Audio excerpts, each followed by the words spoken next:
جب فائز کی بیوی کے بھائیوں پر راز فاش ہوا تو انہوں نے حکیم کو خوب لعن طعن کی اور سچائی کھلنے پر اس کی پٹائی بھی کر ڈالی۔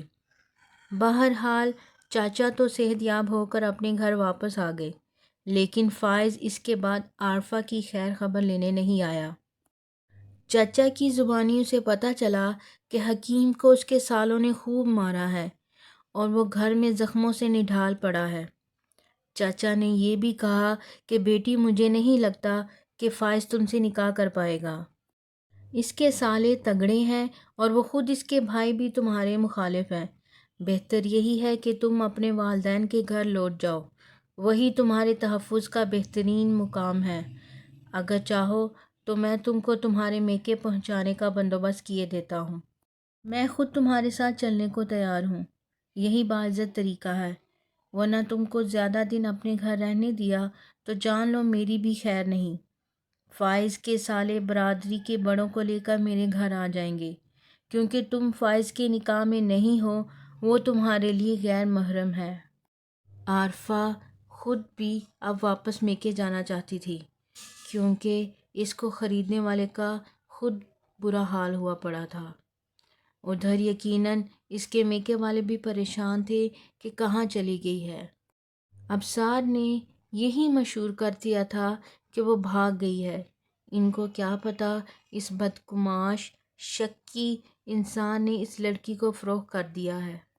وہ بزرگ کے قابل بھروسہ شخص کے ہمراہ مائکے چلی گئی۔ ادھر جب حکیم فائز ٹھیک ہو گیا تو چاچا نے اسے بتا دیا کہ میں نے عارفہ کو بحفاظت میکے بھجوا دیا ہے۔ یہاں اس کا رہنا خطرے سے خالی نہیں تھا۔ یہ سن کر وہ فوراً عارفہ کے گاؤں روانہ ہو گیا۔ ان دنوں گاؤں میں غسل خانے نہیں ہوتے تھے۔ مرد، عورتیں، بچے سب نہر میں نہاتے تھے۔ مرد کے لیے بڑی نہر اور عورتوں اور بچوں کے لیے چھوٹی سی ندی کا ایک خاص علاقہ مخصوص تھا۔ ادھر بغیر اطلاع اور بلند آواز سے خبردار کیے بنا ممنوع تھا۔ حکیم فائز جب گاؤں پہنچا تو اسے ایک عورت ملی۔ اس عورت سے عارفہ کے بارے میں پوچھا۔ عورت ندی کی طرف سے آ رہی تھی۔ وہ بولی، عارفہ ندی پر کپڑے دھو رہی ہے۔ ڈاکٹر نے بلند آواز لگا کر اپنا نام لیا تاکہ وہ سنبھل جائے، پھر ذرا توقف کیا اور ندی کی جانب قدم بڑھا دیے۔ ڈاکٹر کو اپنی جانب آتے دیکھ کر عارفہ نے ندی میں چھلانگ لگائی اور دوسری طرف نکل کر اپنے گھر پہنچ گئی۔ گھر آتے ہی اس نے اپنے گھر والوں سے کہا، اگر کوئی میرا پوچھے تو کہنا عارفہ یہاں نہیں ہے۔ حکیم پتہ پوچھتا ہوا دروازے پر پہنچا اور کنڈی بجائی۔ عارفہ کا بھائی باہر آیا۔ فائز نے بتایا کہ ابصار نامی آدمی نے عارفہ نامی عورت کو 4000 روپے کے عوض مجھے فروخت کیا تھا، جس کی رسید بھی اس نے دی تھی۔ یہ رسید میرے پاس ہے۔ میں پوچھنے آیا ہوں کہ کیا عارفہ یہاں موجود تو نہیں ہے، کیونکہ یہ میری خریدی ہوئی عورت ہے۔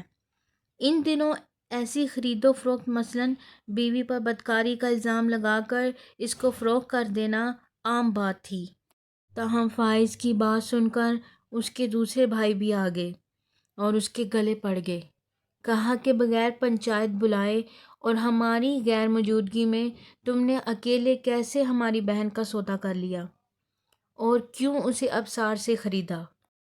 اب بتاؤ ابصار کہاں ہے اور تم اکیلے کیسے ہمارے دروازے پر آ گئے؟ ابصار کو کیوں ساتھ نہیں لائے؟ اس کو بھی لے کر آتے تاکہ وہ ہماری بہن کا جرم ثابت کرتا، تب ہم معاملہ طے کرتے۔ اب تم دفع ہو جاؤ اور کبھی یہاں دوبارہ نظر مت آنا، ورنہ تم کو حوالہ پولیس کر دیں گے۔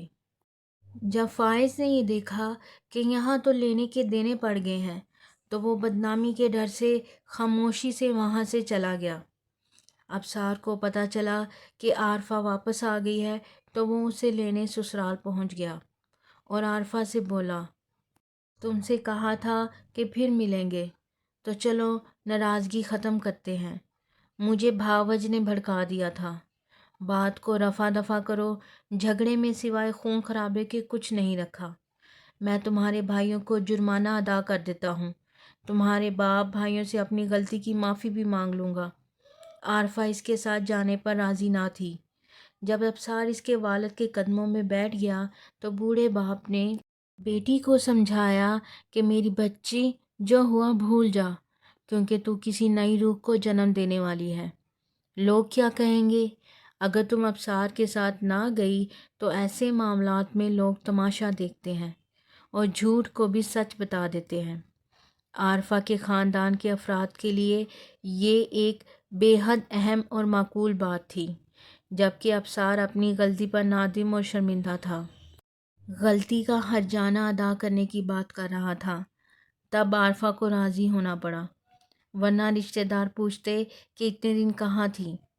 اب تو ابصار سب سے یہ کہنے پر بھی رضامند تھا کہ برادری والوں کو کہے گا وہ خود اس کو اپنے رشتہ داروں کے گھر لاہور علاج کی خاطر چھوڑ آیا تھا۔ اتنا بگڑا ہوا معاملہ عزت بچانے کے نام پر چٹکیوں میں مردوں نے حل کر دیا، جبکہ غیرت کا جنازہ تو نکل ہی چکا تھا۔ تاہم عارفہ نے کہا، بے شک صلح کر لو، مگر اب بچے کی ولادت تک مائکے سے نہیں جاؤں گی۔ مائکے والوں نے کہا کہ ہماری بیٹی کے ساتھ شوہر نے اتنی زیادتی کی ہے، تو اب ہم اتنا تو اپنی بیٹی کا کہاں مان لیں۔ چند ماہ ہمارے گھر اور رہ جانے سے قیامت نہیں آ جائے گی، بچے کی پیدائش پر اس کو لانا ہی ہوگا۔ سسرال میں کون اس کی خدمت کرنے والا ہے؟ 4 ماہ بعد عارفہ نے ایک بیٹی کو جنم دیا جس کا نام تحریم رکھا گیا۔ بالآخر تحریم کی پیدائش کے بعد عارفہ ابصار کے گھر لوٹ آئیں۔ 1.5 سال بعد ان کے ہاں ایک اور بیٹی نے جنم لیا جس کا نام حرمت رکھا گیا۔ ابصار کو شراب پینے کی عادت تھی۔ جب اچھی شراب نہ ملتی تو سستی لے کر پی لیتا۔ ایک روز وہ بیمار پڑ گیا، ہاسپٹل لے گئے، پتہ چلا گردے فیل ہو گئے ہیں۔ یوں کچھ دنوں بعد اس کا انتقال ہو گیا۔ اب عارفہ شوہر کے گھر میں 2 بچیوں کے ساتھ بہت پریشان تھی۔ گھر کے برابر میں کچھ لوگ کلکتہ سے ہجرت کر کے آئے تھے، ان میں سے ایک سید بیگم بھی تھیں۔ انہوں نے عارفہ کو پریشان دیکھ کر اپنے دیور کا ذکر کیا، جو 2 لڑکیوں کا باپ اور موٹر مکینک تھا۔ بی بی کچھ عرصہ قبل وفات پا گئی تھی۔ سید بیگم نے عارفہ سے اپنے دیور کی تعریف کی اور اس کے ساتھ نکاح کرنے پر راضی کر لیا۔ مشتاق اچھا انسان تھا، اس کے ساتھ سکون سے کچھ عرصہ زندگی بسر کرنا نصیب ہو گیا۔ اس شوہر سے 3 بیٹیاں ہوئیں اور ایک بیٹا۔ بیٹے کی ماں باپ کو بہت خوشی ہوئی، لیکن وہ جوان ہو کر آوارہ نکلا، جس کے غم میں گھل گھل کر مشتاق میاں ختم ہو گئے۔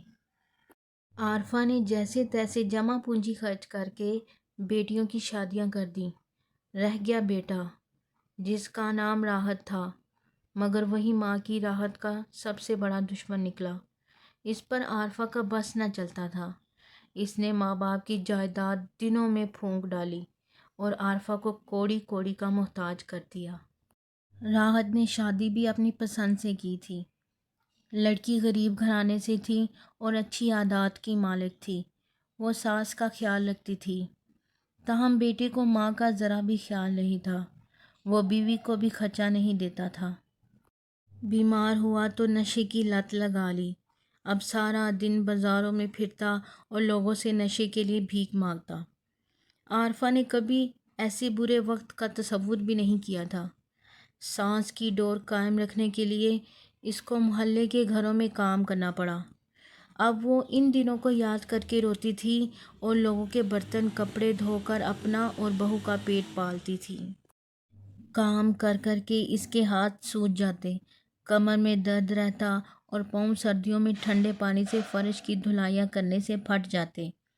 تب اس کو اپنی چھوٹی ستیلی بیٹی دلاویز یاد آتی، جو بڑے بڑے کام نہ کر سکتی تھی تو روتی سسکتی تھی اور مار کھاتی تھی۔ اسے بخار ہو جاتا تب بھی عارفہ کو اس پر ترس نہ آتا تھا۔ اسے اب احساس ہوا کہ ناتواں بدن کام کا اتنا بوجھ نہیں سہ سکتے۔ اس نے معصوم پر ظلم ڈھائے۔ آج خود بڑھاپے میں اسی ظلم کی سزا مل رہی تھی اور وہ ناتوانی کے باوجود سارا دن لوگوں کے گھروں میں کام کرنے پر مجبور تھی۔ کیونکہ 2 وقت کی روٹی کے لیے یہ سب تو کرنا ہی تھا۔ سچ ہے، انسان جو بوتا ہے وہی کاٹتا ہے، اور جب وقت کا دھارا پلٹتا ہے تو ظلم کرنے والا بھی اس کی تند و تیز لہروں سے بچ نہیں سکتا۔ بچے بے زبان ہوتے ہیں، ان پر ظلم کرنے والوں سے اللہ تعالیٰ حساب لیتا ہے۔